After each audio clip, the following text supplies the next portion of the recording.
Fala galera, tudo bem? Bem-vindos a essa série de vídeos onde a gente vai fazer algumas questões da UBMAP parecidas com o que pode cair na prova, né? Questões baseadas no banco de questões da UBMAP, ok? Então olha essa daqui que interessante, ó. Nós temos uma fita, ok, de papel que mede 15 centímetros por 70 centímetros. Ela é bem mais comprida, né, do que larga. E aí o que é feito é o seguinte, ó, é feita uma dobra aqui, ok? E aí vai ficar dessa forma aqui, tá? O verso dessa folha é verde. Então aqui nós estamos vendo o verso da folha. O que é perguntado é o seguinte: qual é a área dessa figura final? Após uma dobra feita aqui, depois outra dobra feita aqui e depois uma outra dobra, ok? São feitas 3 dobras. E aí ele quer saber qual é essa área total dessa figura aqui, ok? Da figura final. Será que é a mesma área da figura inicial? Né? Será que é simplesmente fazer a área desse retângulo, 15 vezes 70? Não é simplesmente fazer isso, tá? Por quê? Você pode perceber logo na primeira figura que eu perdi um pedaço. Tá vendo? Ó? Esse pedaço aqui, ó, ele foi perdido. Não é que ele foi perdido, né? Ele foi dobrado. Mas visto de frente, né? Visto de frente, sumiu esse pedaço aqui, né? Porque ele foi dobrado para cá.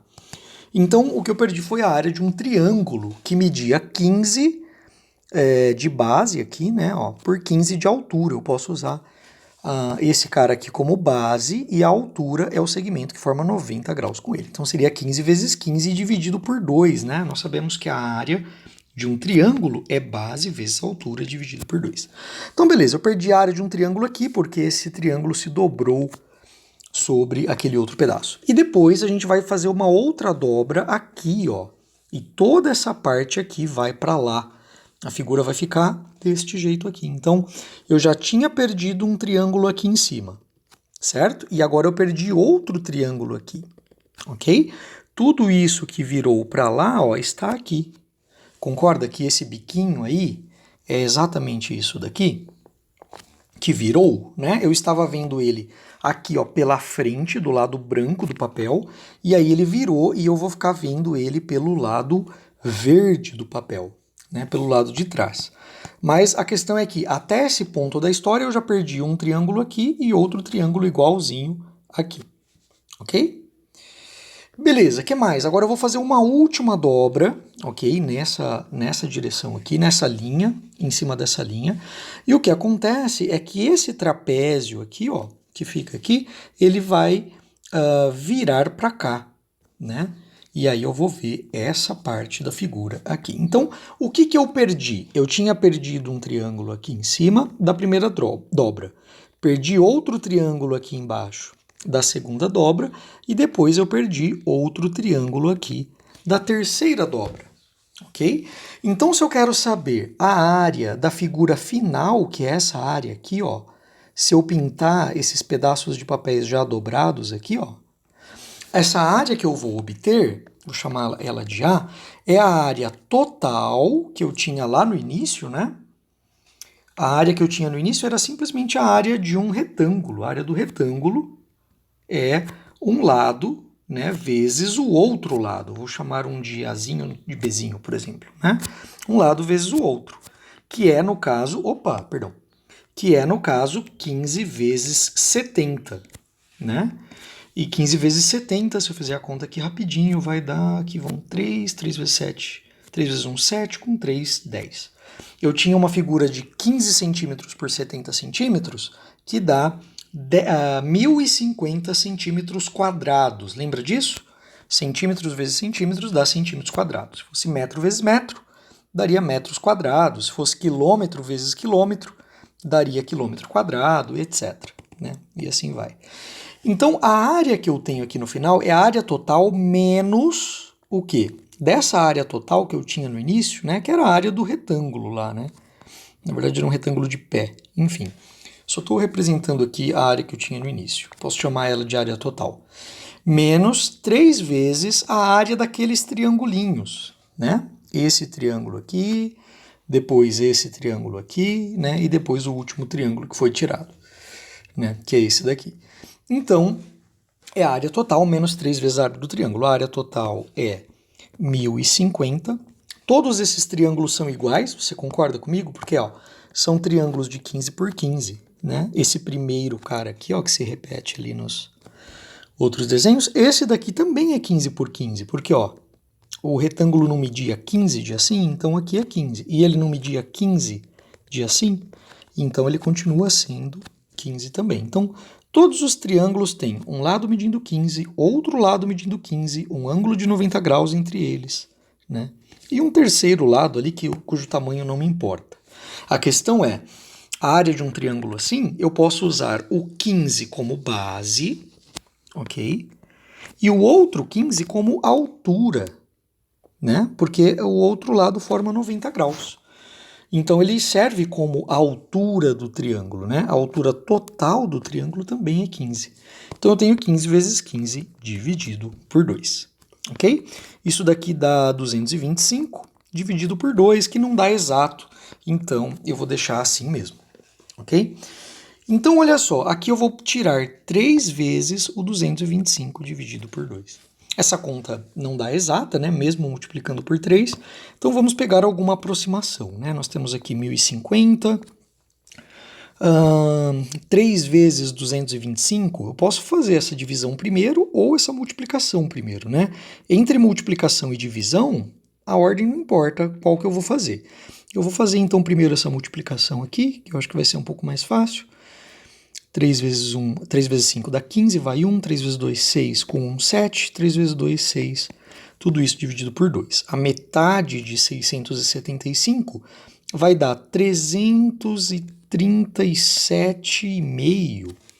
É isso mesmo? Deixa eu pensar aqui. É isso mesmo, tá? Se você fizer essa conta com calma, então vai dar 1050 menos 337,5. Você pode armar a conta se você achar mais fácil aí para organizá-la, tá?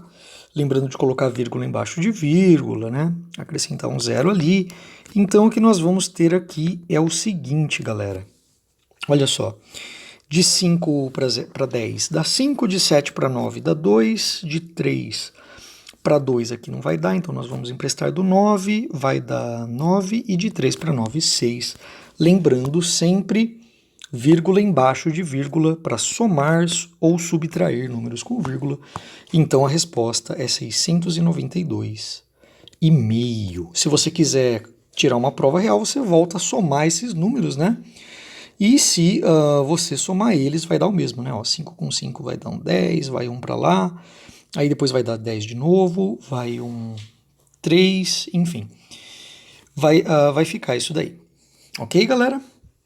Deixa eu ver se eu fiz todas as contas certas. Peraí. 337,5.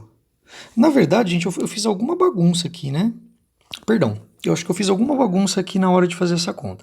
337,5 para 10,50. Aqui dá 5 mesmo, mas aqui, ó, gente, desculpa, ó, eu tinha errado aqui, ó. Aqui fica 49. Aqui, ó, vai ficar 7 e aqui vai ficar 2 e 1. Desculpa, galera. Eu acho que eu anotei um número errado ali, né? De 7 para 9 dá isso e o 5 vira 4. Eu não sei o que eu tinha visto de errado ali. O que eu tinha feito de errado, mas o 5 vira 4.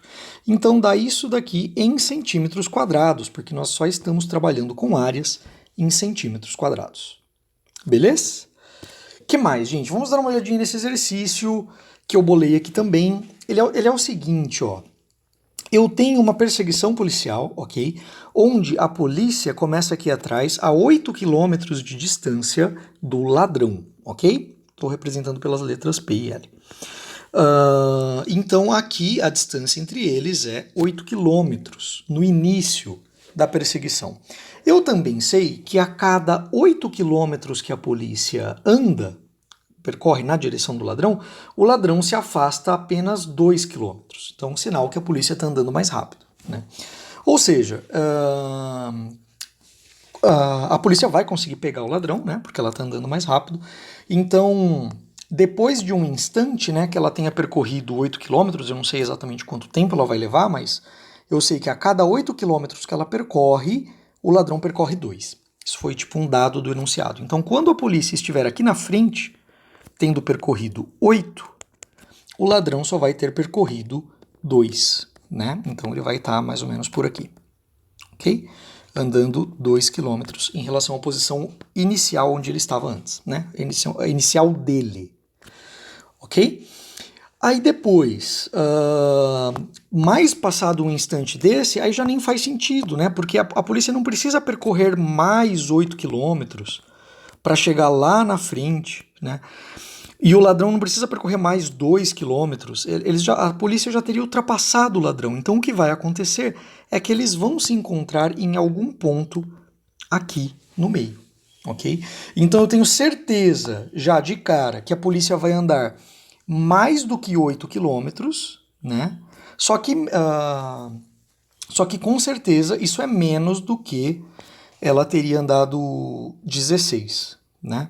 Se ela tivesse dado outro salto ali, ela já teria ido do 0, que é o nosso 0 aqui, certo? Ao 8, ao 16. Então, eu sei que é mais do que 8 e menos que 16. Em muitos exercícios da UBMAP, isso já é suficiente. Se não, não tem problema. A gente pode fazer da seguinte forma, olha. Eu sei que a polícia percorre 8 quilômetros em um determinado tempo que eu vou chamar de Tzinho, ok? E o ladrão percorre 2 quilômetros nesse mesmo tempo, Tzinho, certo? E eu quero saber onde eles vão se encontrar. Eu posso escrever que a posição da polícia, se eu quiser saber o número exato, se não me basta saber que vai ser nesse passo intermediário aqui, em algum lugar eles se encontram, se eu quiser o número exato eu faço assim, ó. A polícia, ela anda 8 quilômetros a cada instante Tzinho de tempo, mas ela vai andar um instante maior. Então eu vou colocar aqui que ela vai demorar um T grande aqui, ó. Vai passar um tempo grande até encontrar o ladrão. Pode ser, por exemplo, se fosse 8 km por hora e 2 km por hora, então eu descobriria aqui quantas horas, né? 8 km por hora vezes quantas horas, que é o que a polícia andou. Isso daqui é o que a polícia andou, é o deslocamento da polícia, ok? Esse 8 vezes o tempo. Esse deslocamento da polícia, certo? Até chegar aqui e encontrar o ladrão em um determinado ponto, que eu ainda não sei qual é, só sei que é maior do que 8 e menor que 16, com certeza é igual ao deslocamento do ladrão. O ladrão já estava 8 na frente da polícia, então ele já começou com 8 mais 2 vezes T, ok? Então eu sei que esses valores são iguais, certo? Eu posso resolver essa equação, então. A polícia vai andar 8T, o ladrão anda 2T, mas ele já tinha 8 no início. Logo no início ele já tinha 8 prontos, né? Que não depende dele começar a andar, ele já estava na posição 8. Eu posso resolver essa equação aqui, né? Eu posso pegar o mais 2T e passar para o lado de lá. Vai ficar 8T menos 2T igual a 8. Isso aqui vai dar 6T, certo? 8 tatus menos 2 tatus dá 6 tatus. Isso aqui é igual a 8. Então o tempo é igual a 8 dividido por 6, que eu posso simplificar dividindo por 2 em cima e embaixo, né? Sempre que a gente puder simplificar a fração é bom. Dá 4 terços. Ora, 4 terços, gente, se eu fizer a divisão... bom, eu vou deixar como 4 terços mesmo, porque eu não estou querendo o tempo, tá? Eu estou querendo o quanto eles andaram. Então eu sei que levou 4 terços. 4 terços do quê? De hora? Não sei. Eu não sei que tempo é esse, né? Não seria 2 km por hora nem 8 km por hora. Eu só sei que enquanto a polícia anda 8, o ladrão anda 2. Então a polícia anda 8 num determinado tempo Tzinho e o ladrão anda 2 num determinado tempo Tzinho. Não sei se é horas, mas esse 4 terços me basta. Eu posso vir aqui e substituir lá naquele 8T. Se eu sei que 8 vezes T é o deslocamento da polícia e o deslocamento da polícia foi de 4 terços, eu posso fazer essa conta, né? O 8 é como se tivesse um 1 debaixo dele e multiplicação de frações é o de cima com o de cima dá 32 e o de baixo com o de baixo dá 3. Isso aqui dá quase 11, né? Isso aqui na verdade vai dar 10 e aí se eu continuar fazendo a divisão, né? Ó, 3 por 1 dá 3. 1 vezes 3, 3, blá, blá, blá, blá. 2, não dá para fazer nenhum, então eu coloco 0 mesmo. Né? De 0 para 2, continua sobrando 2. Coloco a vírgula, porque eu quero continuar a conta, para obter um número decimal aqui, né? Concorda comigo que se fosse 33 teria dado 11 exato? Mas não é 33, é um pouco menos, então dá menos do que 11. Vai dar 10, alguma coisa. 20 por 3, eu posso usar o 6, que 6 vezes 3 dá 18, vai sobrar 2 de novo, aí vai 6 de novo, que vezes 3 dá 18, sobra 2 de novo, e assim vai. Então isso daqui vão ser 10,66666. É uma dízima periódica, né? Eu posso colocar 3 pontinhos, ou eu posso colocar uma barra aqui em cima. Certo? Quilômetros. Então, entre o quilômetro 10 é algo que fica entre o quilômetro 10 e o quilômetro 11. Certo? Esse 10,6 ele está entre o 10 e o 11. Certo? Um pouquinho depois do 10,5, né? É o lugar onde eles vão se encontrar. Ok? Esse tipo de raciocínio é importante na OBMAP. Uma outra questão, olha essa questão aqui que interessante, ó. Eu tenho que fazer essas multiplicações. Mas tem um jeito simples de fazer essas multiplicações que não é sair fazendo logo essa e depois o que der aqui eu vou fazer com aquela e o que der aqui eu vou fazer com a última. Olha só, gente. A gente sabe que quando a gente multiplica por 10, por 100 ou por 1000, basta andar com a vírgula, não é isso? Então, olha só, esse número aqui, ó, 3,742, ele tem 3 casas depois da vírgula. Se eu multiplicar este número aqui por 1000, vai dar exatamente 3.742, porque eu vou pegar a vírgula dele, ok?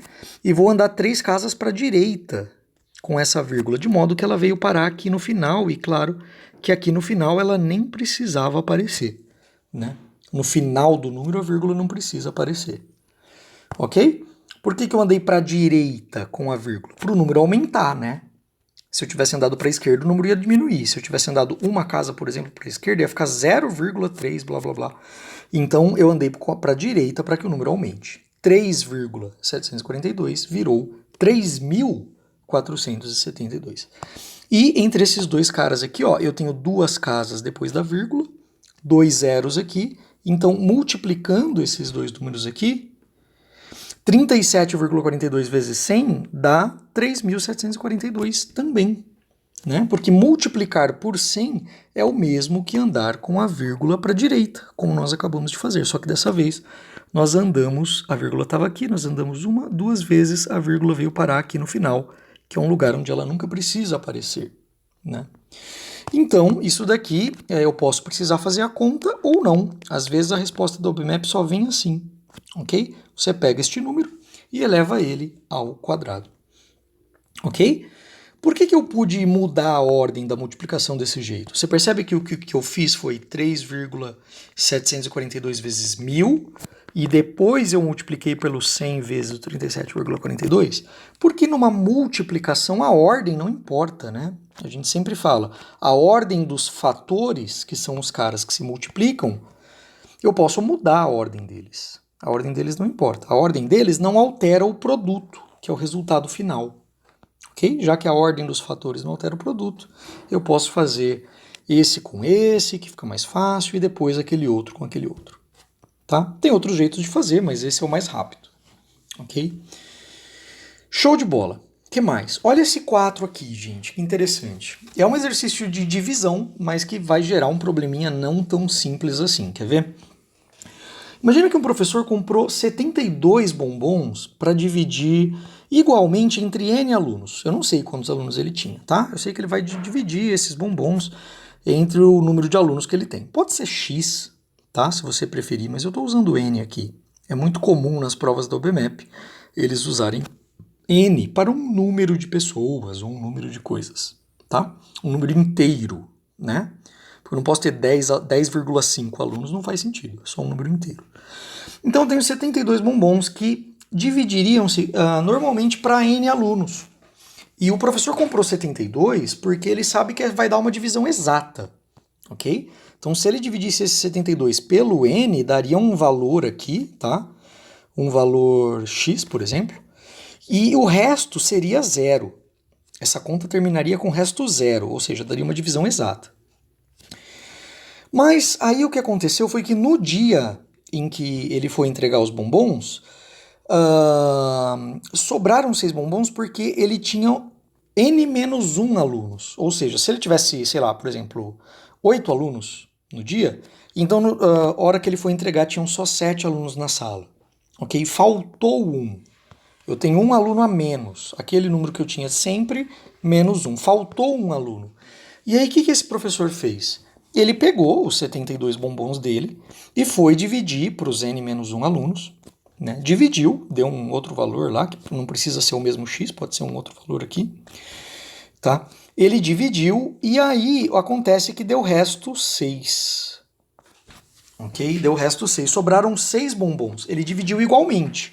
Cada um desses alunos, eu não sei quantos são, mas são n-1, eles receberam a mesma quantidade de bombons e sobraram 6 bombons. Né? A pergunta quantos alunos tinha na sala? Será que dá para descobrir esse número de alunos n? Vamos ver, gente. Para a gente não ficar entrando com muitas letras diferentes na história, a gente tem que pensar o seguinte, ó.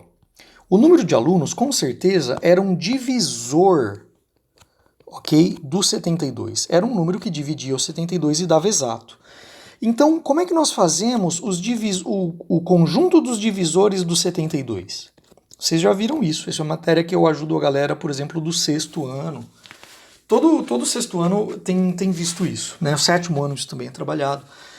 Bom, quando a gente vai fazer o conjunto dos divisores de um número, a gente sempre começa com um 1, deixa um espaço, e o último número sempre vai ser o próprio, né? No caso, o próprio 72. Certo? Porque 72 é divisível por 1, já que todo número é divisível por 1, e 72 é divisível por 72. Então, pode ser que na sala só tinha um aluno, mas na verdade isso não faz sentido, né? Ter um aluno só. Ou pode ser que tinha 72 alunos, e cada um ia receber um. Que mais? Quem mais divide o 72? Bom, o 72 dá para dividir por 2 e dá exato, não é? Porque é um número par, então eu posso dividir por 2 e dar exato. Se eu dividir 72 por 2, vai dar 36, e eu coloco 36 ali. Por quê? Porque sempre no conjunto dos divisores, essa lista dos divisores, o primeiro número vezes o último dá 72. O segundo número vezes o penúltimo, também dá 72. 2 vezes 76, perdão, 2 vezes 36 dá 72. Quem mais? Será que dá para dividir ele por 3? 72 é divisível por 3? Dá exato? Dá. Se você lembrar da regra da divisibilidade por 3, 7 mais 2 dá 9. Se você somar os algarismos, o algarismo 7 com o algarismo 2 dá 9. 9 é divisível por 3, então o 72 também vai ser. Tá? Se você dividir 72 por 3, isso aqui vai ficar 6, sobra 1, vem o 12, né? Então vai dar 24. Então eu coloco o 3 ali e o 24 aqui. Eu sei que 3 vezes 24 também dá 72. Legal. Será que dá para dividir por 4 também e o resultado dá exato? Por 4, deixa eu pensar, eu acho que vai dar também. O 72 tem muitos divisores, tá vendo? Por 4 aqui daria 1, sobra 3 e 32 por 4 dá 8. Certo? 8 vezes 4 dá exatamente 32. Então, 4 vezes 18... 4 vezes 18 também dá 32. Certo? Esse é mais um divisor. Será que dá por 5? Por 5 já não dá, né, gente? Porque para dar por 5 tem que terminar em 0 ou em 5. Então esquece. Será que dá por 6? Por 6 com certeza dá, porque depois que o número já deu para dividir por 2 e por 3, então com certeza dá por 6 também. Então vamos lá. 72 por 6, eu pego 7, dá 1, sobram 12. Olha lá, dá certinho. 6 vezes 12 dá 12. Então, aliás, 6 vezes 12 dá 72, certo? Então essa é outra multiplicação que dá certo. 4 vezes 8, 4 vezes 18 dá 72. 6 e 12 também são divisores, dá 72. Eu acho que acabou. Eu acho que aqui no meio não vai caber mais ninguém. A não ser que caiba o 8. É verdade. Eu acho que o 8 vai caber. Essa é uma lista bem extensa, tá? E é possível que apareça um número desse tipo, com uma lista bem extensa, no AlbMap. 72 por 8, dá? Dá, é o 9, né, gente? Tá até na tabuada, então 8 e 9. E pronto, acabou. Agora, de fato, não cabe mais ninguém, certo? Esse produto aqui também dá 72. Se eu fiz todos esses parzinhos, então eu tenho uma lista completa dos divisores de 72. Todos esses números aqui, eles podem dividir o 72 e o resultado vai ser o parzinho, né? Por exemplo, se eu dividir 72 por 36, vai dar 2, né? Por quê? Porque eu já fiz 72 por 2 e deu 36 horas, né? Então, é isso. Nós temos aqui uma lista completa dos divisores de 72. Esses são os números possíveis para o número de alunos na sala. Eu posso ter tido um aluno na sala, ou 2, ou 3, ou 4, ou 6, 8, 9, 12, 18, 24, 36 ou 72. Qualquer outro número não é aceito, tá?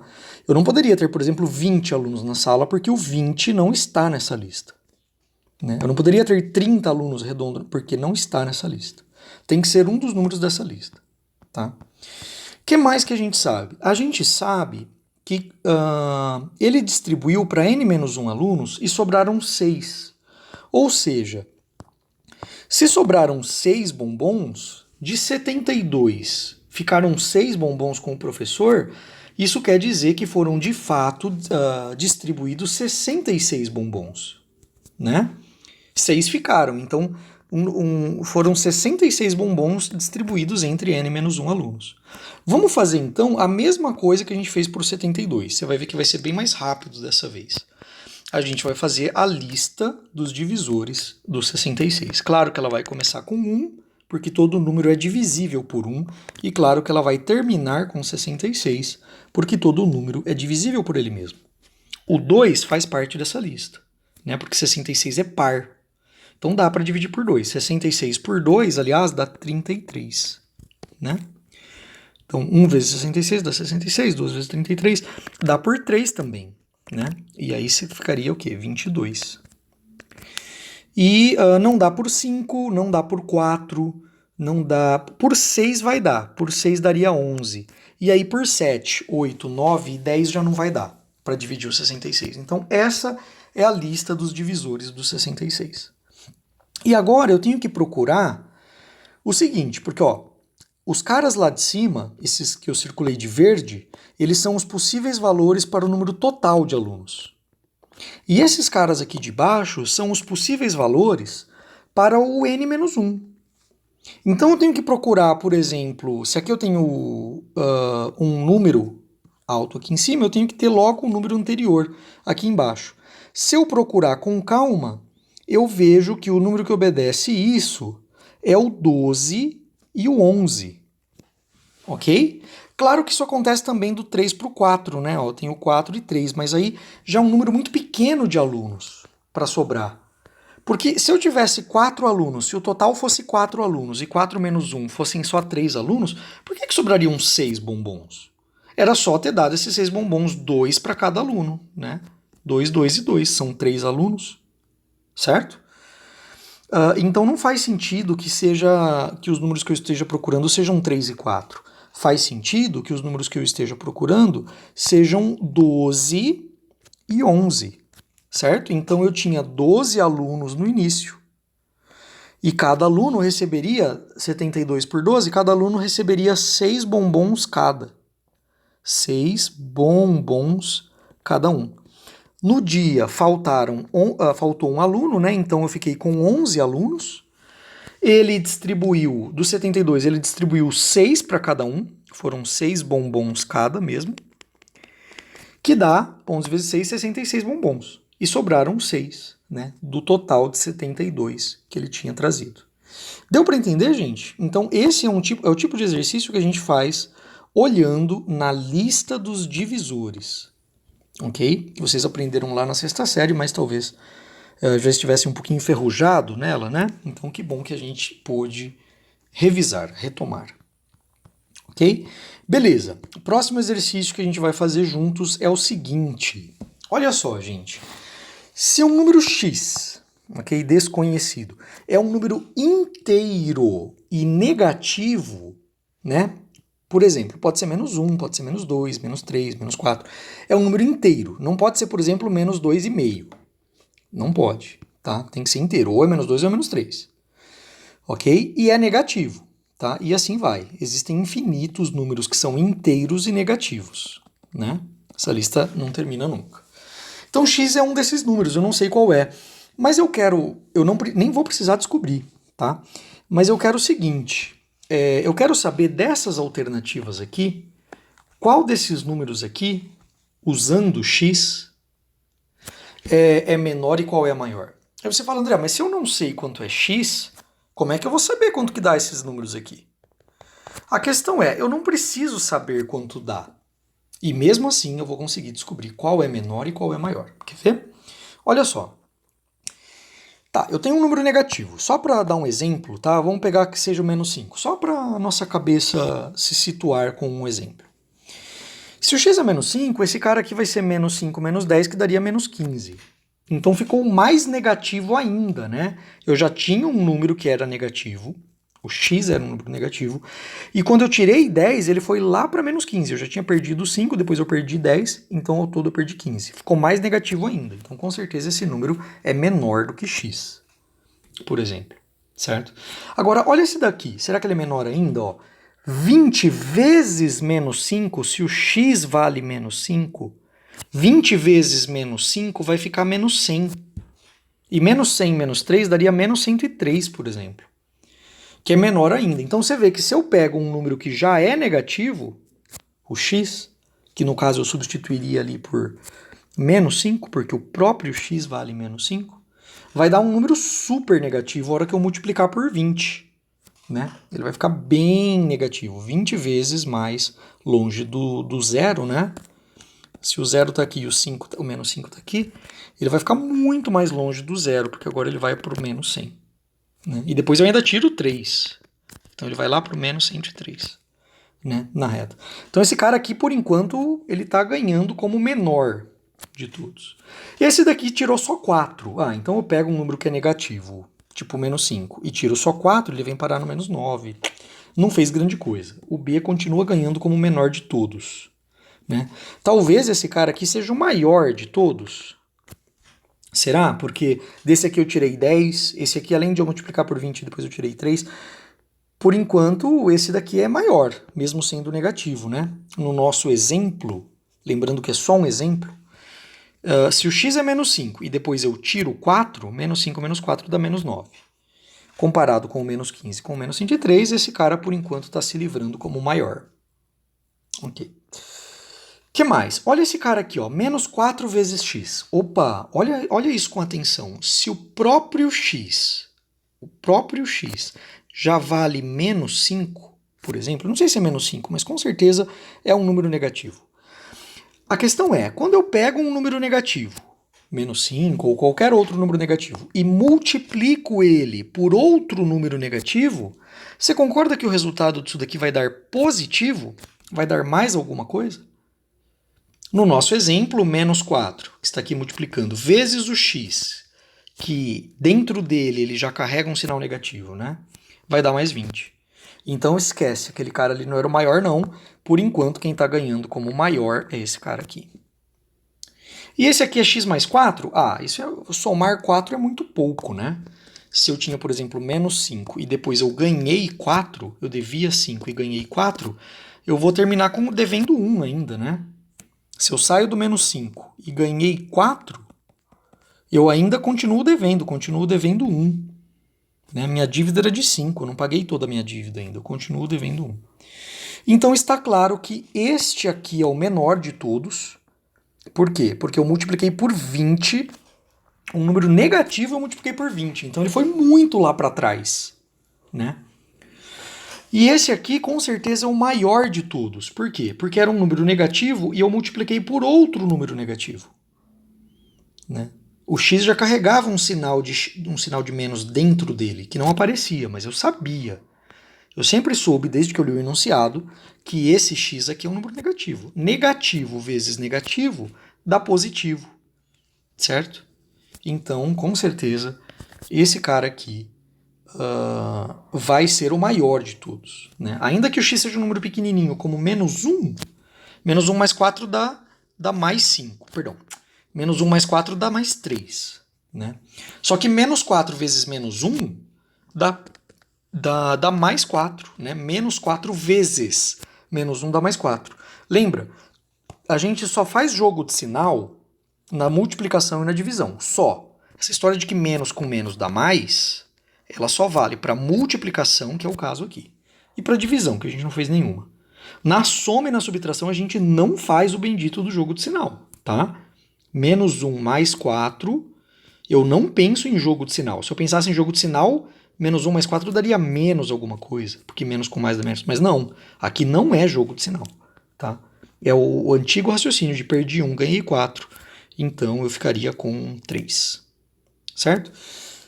Mas enfim, usando qualquer exemplo de número negativo, seja o menos 5, menos 1, nós sempre vamos ter essa conclusão aí, tá bom? Que o maior vai ser este cara aqui, porque o número negativo, que já é negativo, multiplicado por outro negativo, vai dar positivo. E aí ele vai ser o maior das opções que a gente tem. Beleza, gente? Como o vídeo já deu um tempo bom, eu vou finalizar por aqui e continuar no próximo. Valeu, abraços!